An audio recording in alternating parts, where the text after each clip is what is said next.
अरे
रंगीला भैया नमस्कार। नमस्कार। का बात बा आजकल दिखत नहीं खे? हम दोस्तान के भूल गए का? हम तो तोहार इंतजार करत रहनी। भाभी जी नमस्कार। नमस्ते भैया जी, आजकल रउआ देखे नहीं ना। अरे का करी, जब से रंगीला भैया के शादी भइल बा ये हमके बुलाऊबे ना करत हुवन। हिन्ने से गुजरत रहनी तो सोचनी राउर हाथ के चाय पी के त निकली। ठीक बा। ए जा चाय बना के लेके आवा। जी। तब तक हम लोटन से बात करत तानी। और सब बतावा दोस्त, सब ठीक बा ना? तोहार याद बहुत आवेला। अरे यार जब से तोहार शादी भइल बा तू तो दोस्त के भुलैये गइल बड़ा। पता है ना हम सब कितना घूमत रहनी, मजा करत रहनी, और वो बगिया में जाके जो आम तोड़त रहनी वो बहुत ज्यादा याद आवेला हमके।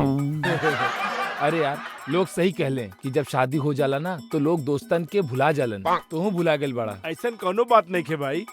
देखा भाई आज तू ना मिले होला ना तो हम सारा दोस्त मिलके तोहार घर चलाई धमाल चौकड़ी मचावे खातिर। भाभी जी घर पे हो ना? अच्छा ठीक बा भाई, खाना खाए के तू सभे दोस्तन से मिले खातिर आवत आनी।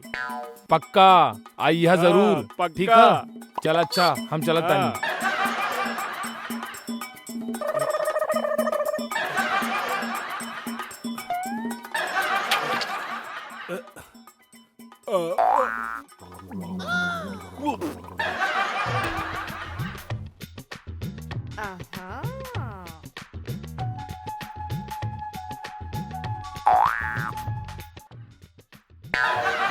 हे रीना, कहीं जी आज तू बहुत खूबसूरत लागत बाड़ू। खाना खाई ना। खाना खाई ना जी।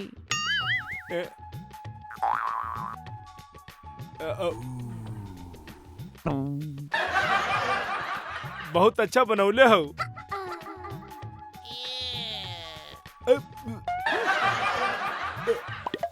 का भेल जी? ए, सरमावल और मावल छोड़ा, शादी के 6 महीना हो गइल बा हमनिन के। जी गजोधर के पापा। ई गजोधर कौन हो? राउर और हमार बेटा। गांव बसल नहीं, नाम पहले रख लेलू। को जी? अच्छा ही बतावा, तोहके 2 आंख दिले बाड़े भगवान, दाल से 4 पत्थर निकाल के नहीं फेंक सकेलू। भगवान तोरो 32 दांत देले बड़े, तू हमरा खातिर 4 पत्थर ना चबा सकेला? हमनी के शादी के 6 महीना हो गइल बा, तोहार हाथ काहे खाली बा? वो कहा ना जी, मोबाइल चार्ज पे लगेले बानी, अब चार्ज से निकाले के बाद हम अपन हाथ में लेके रखब। अरे बेवकूफ, तोहरे मोबाइल के बात ना, तोहरे हाथ के चूड़ी के बात करत आनी। हाथ काहे खाली बा? का फायदा जी, रात के आप उतारे देवे नी ना। हे जानू, सवेरे सवेरे तू नींबू चाटत रहलू, सही में हम बाप बनने वाला हई। तू कहा ना जी, रात के बहुते दारू पी ले रहनी, हैं? ऐसे सर दर्द होखत रहे। उफो, ऐसे नींबू चाटत रहनी। हाँ? और वैसे रउआ से तो होला कुछ हो ना, और चलल बानी बाप बने।